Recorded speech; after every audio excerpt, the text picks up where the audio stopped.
It's great to see everyone. Welcome to the 2026 Pacific Offshore Wind Summit. If you build it, you will come. Thank you so much. It's great to see everyone in Long Beach.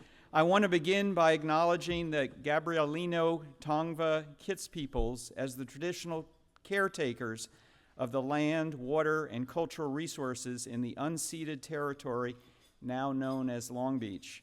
We honor their ancestors, elders, and relatives, past, present, and emerging. As we kick off this summit, I want to thank our board and staff, our sponsors, and terrific team of organizers. When we launched OWC in 2019, we began with 7 companies and 1 nonprofit. Since then, more than 70 companies and organizations have been part of our group.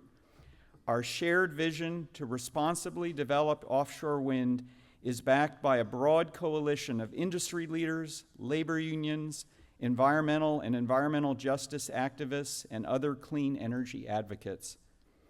What a difference a year makes. We saw steady progress for California offshore wind at the state level. Since we met in Sacramento last May, California has achieved impressive milestones.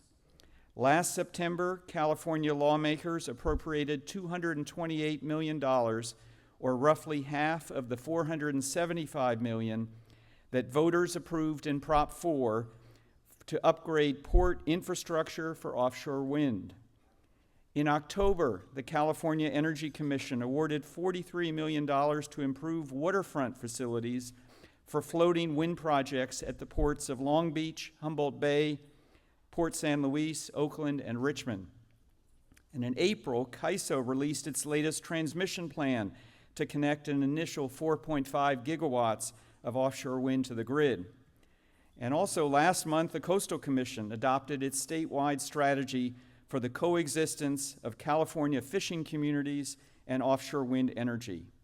That's all very good news. It demonstrates that California is staying the course in its commitment to offshore wind, which is vital to strengthen our energy security, jobs, and clean power future. We can all be proud to have contributed to this progress. At the federal level, the waters have been choppier. OWC fully supports the investigation California has launched into the Trump administration's lease buyback agreements that attempt to delay much-needed U.S. offshore wind power. California's commitment to offshore wind is for the long run. We expect that when California is ready to put steel in the water, the state will have all the developers it needs to help build out this important renewable energy resource. America needs more reliable, affordable, homegrown energy, not less. These latest attempts to obstruct offshore wind are almost certainly unlawful and will likely be overturned either by the courts, Congress, or the next federal administration. The lease buyback agreements also represent an unprecedented abuse of taxpayer dollars. They are out of touch with the common sense needs of Americans for more U.S.-generated power that isn't vulnerable to spiking energy prices from conflicts overseas. Despite the federal headwinds, offshore wind projects on the East Coast remain on track to deliver 6 gigawatts of reliable power by 2027. Offshore wind is also surging in global markets, seeking more energy security, including commercial-scale floating wind that California will use in its deeper West Coast waters. Over the next 2.5 years, California has much to do to continue advancing floating offshore wind. To build on our progress, we must move ahead on these critical next steps. Invest in California's ports through a multi-port strategy to assemble and deploy floating wind turbines. Build the transmission to strengthen the grid and connect floating wind on the north and central coasts. Implement California's new mechanism for procuring offshore wind at scale. Prepare for and execute a comprehensive and efficient roadmap for permitting. Develop a sustainable supply chain and workforce training for the new jobs that offshore wind will create. And finally, engage with key stakeholders to ensure we protect our environment, marine, and cultural resources.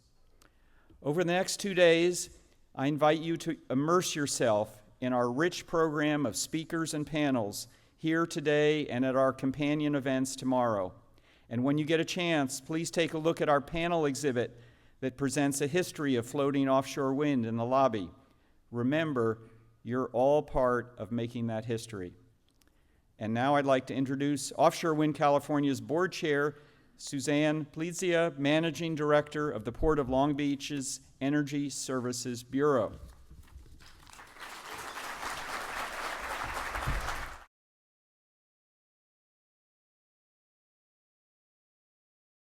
All right, good morning, and thank you, Adam, and thank you all for joining us in Long Beach for this year's 2026 Pacific Offshore Wind Summit. I hope you enjoy the opportunity to embark on a great day of discussion as we gather dockside at one of the nation's greatest ports and a vital California harbor for this remarkable renewable energy, floating offshore wind. As Adam noted, it's been an eventful year since our summit last year in May, marked by continuing milestones for California offshore wind, as well as new federal headwinds for the industry to navigate in Washington. Today, we're going to hear from the state's top policymakers, industry leaders, developers, supply chain partners, environmental experts, and other stakeholders, all confirming that California is on course in its commitment to making floating offshore wind a key contributor to our state's energy security, jobs, and clean power future. The proof is in the progress California continues to make in its planning and the important steps it's taking to bring offshore wind online on ports, transmission, procurement, community engagement, and more. You're also going to hear about how California is committed to responsible development of offshore wind, including extensive engagement with labor unions, tribes, community leaders, and other key stakeholders to make sure that we do this right. We want to ensure that offshore wind delivers real environmental and health benefits, along with large amounts of affordable, reliable, clean electricity, all while coexisting with our other ocean users and protecting California's coastal communities and cultural resources. As host for this year's summit, the Port of Long Beach deeply shares this commitment. And I'm excited for you to hear from our CEO, Dr. Noel Hasakaba, on his bold new vision for the Port of Long Beach and our clean energy future. And thanks to voters in Prop 4, we're proceeding with our Pier Wind project, which will create the nation's largest facility to assemble and deploy floating offshore wind turbines. Today, we'll examine the latest progress California offshore wind has been making to prepare our state's key port infrastructure and transmission, our workforce and supply chain, to deploy gigawatts of floating wind off California's coast. We'll also look at the growing global market for floating wind, which stands to boost and benefit the development of offshore wind in California. For the Golden State and global markets, floating wind is a game changer.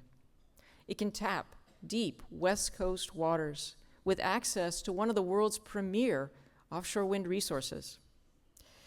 With higher capacity factors and much reduced concern about energy security and price volatility caused by overseas conflict. It supplies reliable, homegrown power night and day that is an ideal complement to our ample supply of solar, onshore wind, and storage. And offshore wind is not just an energy storage, it's an economic story, driving investments in port modernization, shipbuilding, advanced manufacturing, steel production, and more, generating thousands of good-paying local jobs. What's not to like? And California knows how to be a clean energy leader. Its record on renewables is second to none, and it has achieved this while growing to become the world's fourth largest economy, which is a remarkable feat. Now, California has both the plan and the power to be a leader and a hub for floating wind technology and jobs. That will require the continued commitment, focus, determination, and good work of all of you in this room. We're all in this for the long haul. The benefits of a floating future are well worth the effort and the wait. Now I want to introduce one of California's foremost architects responsible for making the Golden State a global leader on clean energy, and soon to also be a leader on floating offshore wind.